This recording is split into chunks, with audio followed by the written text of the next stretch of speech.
Last month, officials from several countries met in Kingston, Jamaica to discuss the perils of deep-sea mining. Some mining companies have argued that deep-sea mining is necessary to facilitate electrification. That claim has been debunked by several scientists, and environmental campaigners are saying that not only would this obviously harm marine ecosystems, it might be a total disaster for the climate. I'm joined today by a campaigner who's been working on this topic for a while with the Environmental Justice Foundation to explain what this meeting was about, what's up with deep sea mining, and why it might be a huge climate disaster, amongst other things. That's coming up after this quick break. This is Drilled, and I'm Amy Westervelt.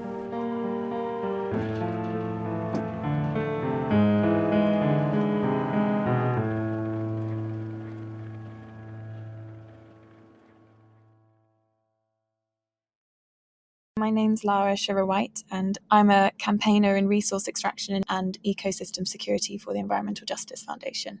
I know this story goes back much farther than this meeting in Jamaica, but could you start by telling me what this meeting was and what the sort of goal of it was supposed to be?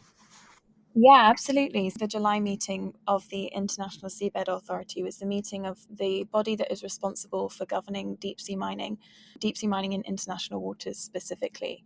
So this meeting was really important because of something called the 2-year rule, which is a legal loophole, which I'll get to in a moment. But just for some background on the ISA, it's made up of 167 states plus the EU, and this meeting took place in Kingston, Jamaica. It had a really specific goal, and this was brought on by something called the 2-year rule.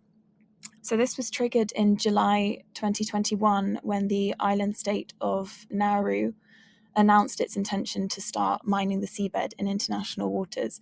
There has been no commercial mining happening up to this point, apart from kind of pilot and test studies.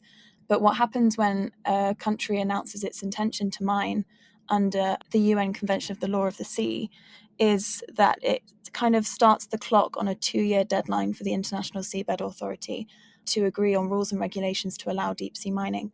And essentially, if it doesn't do that in that time, the loophole says that it allows mining to start anyway. So when Nauru announced its intention to mine in July 2021, it started the clock to July 2023. And of course, this is a terrifying loophole because it implies that deep sea mining could take place without environmental regulations in place. So this meeting was really important. It was an opportunity for states to get together and address, what do we do about this legal loophole? Do we allow deep sea mining to take place? Do we implement a moratorium? Do we stop it from going ahead? How do we deal with the fact that regulations are not in place yet? So that's kind of an overview on why the meeting was important. Can you walk us through why deep sea mining has become such a focal point in the last, say, 5 years in general? Sure, yeah, absolutely. I mean, the thing is that the rush to mine the seabed has really been pushed by industry, and it's really been industry behind this 2-year rule pressure as well. And the industry argument for deep sea mining is very much linked to the green transition, which makes it kind of a controversial topic politically in a way, because these companies are claiming that the critical minerals that we need for green transition technologies, including kind of renewable technologies, but critically like electric vehicle batteries. Their claim is that we can't meet demand for these minerals without deep sea mining. And so they're saying that deep sea mining is a necessity of the green transition. But of course, then you've got this enormous opposition from a really broad spectrum of society, encompassing obviously civil society like us, but also scientists, entire states, and critically businesses and financial institutions who are saying, no, we don't accept this argument and we're not going to support deep sea mining. Businesses saying that they will not use deep sea minerals in their supply chains, including some of the biggest car manufacturers in the world like BMW and Volvo, because deep sea mining is attached to so much environmental damage and really importantly, some really massive gaps in our scientific knowledge on what that damage is going to look like exactly. The deep sea kind of underpins the stability of our ocean. We've explored maybe less than 1% of the deep sea, and yet it covers a huge expanse of the Earth's surface. And it remains very much a mystery to us in terms of its biodiversity, but every single expedition that goes down to the seafloor and covers these incredible species that most of which have never been seen before. And we are talking about some of the most incredible species that we've seen, and certainly some of the oldest species we've ever seen, including, corals kind of 11,000 years old, which, to put that in perspective, is about, I think, 7,000 years before woolly mammoths finally disappeared from the Earth's surface. There is a Greenland shark swimming around in the deep sea, which could have been alive kind of in Henry VIII's times. I mean, we're talking about really, really incredible species, most of which have never been seen before and also which haven't been found anywhere else in the world. A recent study compiled a list of over 5,500 species that scientists have documented living in the Clarion-Clipperton Zone, which is an area very sought after by deep sea mining industry. And 92% of those species identified are completely new to science, and only 6 of them have been seen elsewhere. And these habitats that this biodiversity depends on take millennia to form, literally millennia to form, and just a couple of years deep sea mining operations to destroy. So we're talking about damage that would be irreparable on human timescales, and extinctions of species that possibly we haven't even discovered yet too. And then I guess on top of that as well, you've also got really quite unknown but potentially very severe climate impacts. The ocean is the world's largest carbon sink. It absorbs huge amounts of carbon from our atmosphere, and a lot of this is stored in marine sediments, and deep sea marine sediments make up 80% of all of the carbon stored in ocean marine sediments. And so when you are talking about deep sea mining, there are several different types of deep sea mining, but all of them impose severe disruption on deep sea ecosystems. So, you're kind of talking about carbon that has been stored in these sediments for millennia being disrupted and kind of put back into the oceanic carbon cycle. And we don't really know what will happen if that carbon reaches the surface. But, certainly it could absolutely worsen the climate crisis, which is completely contradictory to the intentions that the deep sea mining industry claim to have, which is to help the climate crisis. Helping the climate crisis by mining an ecosystem and potentially worsening global heating is kind of like fighting fire with fire. How would you answer the claim that mining companies are making that, there's no way that we can meet the demand for battery powered everything without deep sea mining? I've written a lot about this idea that if we just sort of keep everything exactly the same but electrify it, this sort of avoids dealing with consumption and the car centricity of many places. Is it a question of that, or is it just patently false that even at like the highest levels of consumption that this wouldn't necessarily be needed? I think you raise a really good point about consumption, first of all, because we know that based on kind of the consumption of rich industrialized countries, like the UK, like Germany, for example, we would need 3 planet Earths to sustain our resource needs. And what's really important to note about deep sea mining is that it serves to kind of perpetuate this endless consumption until we start reducing how many critical minerals we use, till we start properly implementing a circular economy and improving our recycling. We're always going to need more minerals. And so what you're talking about is kind of just pushing our Earth further and further and further until it can't stand it anymore, and just destroying our environment more and more and more. But also what's really important to note is that claim that terrestrial mining can't meet resource demand and that circular economy can't reach resource demand has literally been debunked by some of Europe's leading scientists at the European Academy of Science Advisory Council in this report that they released very recently, which categorically said that this narrative put forward by deep sea mining companies is misleading and supports the calls from the European Commission and other countries for a moratorium. We can make huge reductions in the demand for critical minerals by improving recycling rates. And also, really importantly to note, by using technologies that we have available to us right now, it's possible to achieve an 80% recovery rate for lithium, which is currently around 1%, which is shocking. For cobalt, which is around 32 to 74%, and nickel 57%, and manganese 53%, potential recovery rates are between 90 to 95%. And this is using technology that is available now. So while it's just quite nonsensical to pursue further and further mining, and particularly deep sea mining, unleashing this really harmful activity on a completely new, previously untouched and pristine area of the planet, when we're wasting all of this potential by not recycling our materials properly. And this equates to huge financial losses as well. In 2019, the raw materials contained in Europe's electronic waste were around 12.9 billion US dollars, and then 14.2 billion US dollars for the Americas, with North America generating the largest proportion of this e-waste. That's huge losses. And I think another thing to note is that obviously we have these really high projections for mineral demand put forward by the International Energy Agency. And of course, these are really important. But something important to note is that they don't necessarily take into account developments in battery technology as well. Projections for battery technology developments are kind of increasing. The market share of batteries which require neither cobalt nor nickel rose to 31% in September 2022 from 17% in 2021. And so these projections, while we can't necessarily depend on them, they do present a lot of potential to reduce demand for these certain critical minerals which deep sea mining operations seek to exploit.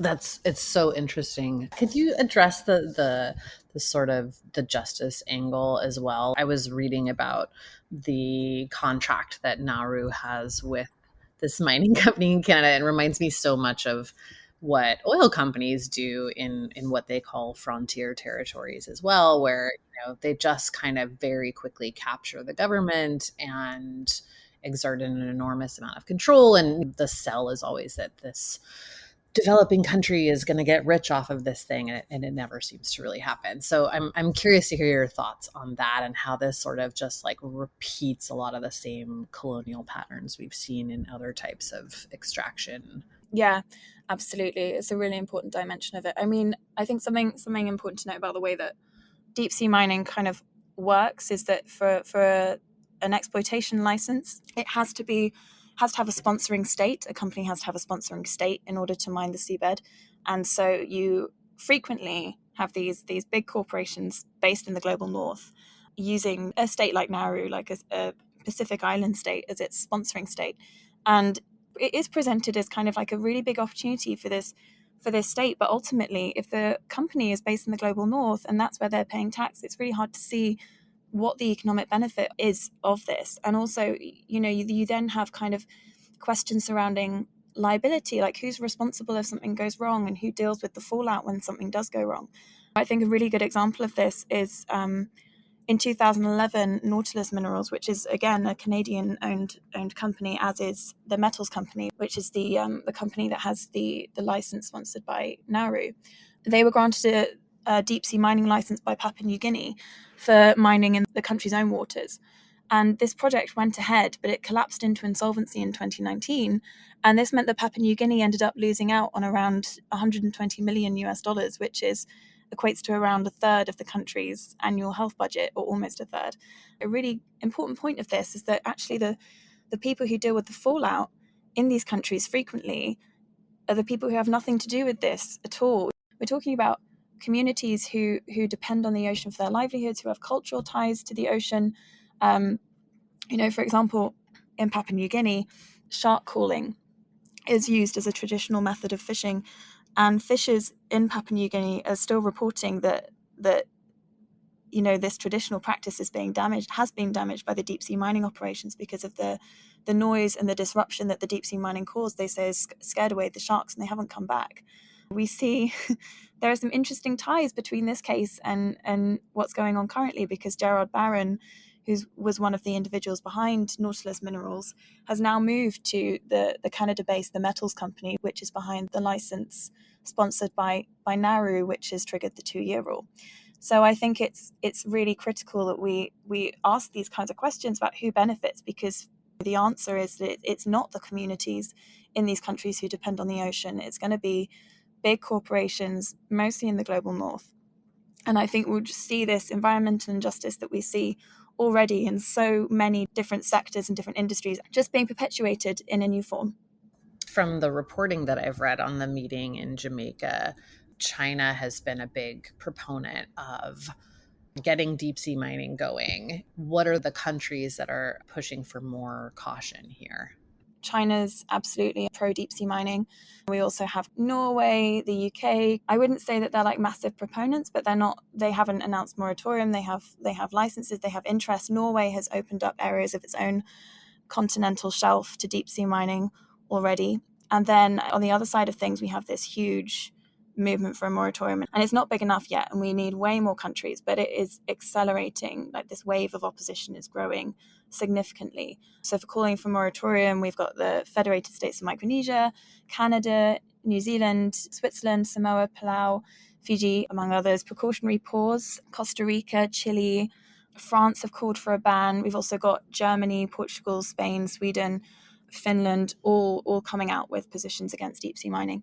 But this is really accelerating very fast. In a couple of months alone, the number of countries that have added their voices to this opposition is really incredible. Over one weekend alone, Brazil, Portugal, and Finland added their names to this group of countries in July. So we really do see that country opposition is growing. There is real urgency among states to throw their hat in the ring and say, no, we really shouldn't be doing this. And it's really, really heartening. Obviously, the more the better, because deep sea mining has to be stopped before it starts. But we are really seeing like a lot of momentum building now. Is there any kind of regulation that would be palatable to folks, or are people pushing for a moratorium in general on deep sea mining, given just how many potential problems it poses? Yeah, I mean, the environmental impacts of deep sea mining being as great as they are, it's very difficult to see a way in which any kind of environmental regulations could be drafted that would be effective enough to present harm to the seafloor. The bottom line is that this shouldn't go ahead at all. It's unnecessary. It will create long-lasting, irreparable damage. And, I'm just reiterating the first point here, but it's not needed. So where is the sense in this? So absolutely, the solution is a moratorium. And it's a moratorium that is assessed regularly, but, after time-bound and with really, really rigorous kind of scientific evaluation of the science. And as long as the science is saying this is going to cause irreparable, long-lasting damage on a huge scale, deep sea mining shouldn't go ahead. It is as simple as that. Because I think at the end of the day is that you're talking about destroying habitat. You're talking about destroying habitat that would take centuries to recover from. And it's also important to note that actually deep sea mining companies, they have explored kind of ideas of like, oh, maybe we could restore the marine environment. But a really crucial report coming from Planet Tracker, I think last month or the month before, found that this is just financially completely unfeasible, even without going into questions of whether it would actually be effective. You're talking about removing habitat. It's like, even if something isn't living on a polymetallic nodule one day, which is, what would be mined, a polymetallic nodule, even if there isn't a sponge in it one day, doesn't mean that a sponge won't be on it tomorrow. And so as long as you're taking habitat away from these deep sea ecosystems, the ecosystems will be harmed. When it's not necessary and it's going to cause damage like that, it should just never go ahead. What are you watching out for coming out of this meeting in Jamaica and leading up to whatever the next meeting is? So the ISA meeting that just happened in Kingston, deep sea mining was not given the green light, which obviously companies were pushing for. So it's a real win in that sense. And country opposition is really strong and it's growing, which is great. But, we're not out of the danger zone, because a lot of countries are saying we will not submit an application to mine the seabed until we have environmental regulations in place. That was the general decision from the ISA meeting. But the statements from countries saying that they won't do this, they're not necessarily legally binding. And so technically, a company could submit an application to mine the seabed currently, and that is a really dangerous position to be in. And we saw an announcement from the metals company just last week saying that they do intend to mine the seabed, and they intend to submit an application after the July 2024 meeting, which is kind of the meeting where supposedly these regulations might get adopted. In reality, it's quite unlikely that regulations will be adopted by July 2024, just because they take so long to kind of develop and agree upon. And so I think what we really need to be on the lookout for is an application to mine the seabed. We have to be on our guard, and it's crucial that for this reason that countries, if they are concerned about ocean protection, if they want to prioritize the climate, if they want to combat this biodiversity crisis, which in itself is worth combating regardless of the climate. Biodiversity crisis by itself is a massive concern. Then they need to be coming out with a position against deep sea mining and really doing all they can to stop it from going ahead. I just want to leave it open to you to talk about anything that we didn't cover that you think people should be aware of or should be looking out for in the months ahead. Is there anything we didn't cover that you think is important? I would say that it's really important to kind of stress how wide this opposition is. We've got companies, we've got scientists, we've got entire states coming out, we've got financial institutions. I mean, recently, a letter written by 37 financial institutions who represent over 3.3 trillion euros of combined assets signed a letter calling for deep sea mining not to go ahead. The business case for deep sea mining is hanging by a thread, especially when you've got businesses like Samsung and Google and BMW and Volvo and Renault all saying that they're committed to not use metals and minerals extracted from the deep sea in their supply chains. These companies make up a significant part of the potential market for these metals, and it isn't clear that there's going to be a promising enough market for deep sea metals. And so, it's extremely financially risky. And I would also say that another thing to note, which we haven't touched upon in terms of the impacts of deep sea mining, is that it has repercussions for fisheries too. Because obviously these deep sea ecosystems, they make up the foundation of food webs. And we don't really know what the knock-on effects of disrupting these food webs will be, but they could result in the Clarion-Clipperton zone alone, for example, could result in around a 30% loss of food web connection links, which could be really damaging for global fisheries. And when you think about the fact that you've got a lot of local communities, coastal communities dependent on fisheries, then you've got a whole other dimension of environmental justice issues. And I think a really critical study to note was that just recently there was the results of a survey of shrimp and fish populations in an area of a deep sea mining test site off the coast of Japan. And this test took part in 2020. And a year later, there was a 43% decrease in fish and shrimp at the site, and actually worse impacts in the area surrounding this site. There was a 56% reduction in areas surrounding the impact zone. And this is a year later. And this was the impact of mining just a 120-meter strip of the seabed. And the ISA has entered into a total of 31 contracts for exploration, which collectively encompass a total area of around 1.5 million kilometers squared. So, the potential impact on fisheries could be huge.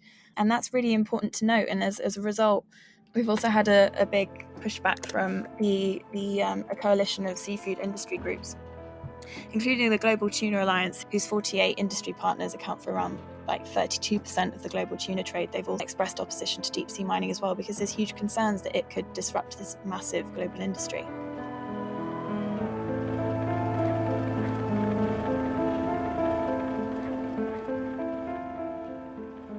That's it for this time. Don't forget, we have a new season launching at the end of this month on the increased criminalization of protest. Make sure you're subscribed so you won't miss those episodes when they start to come out. And in the meantime, we'll see you next week.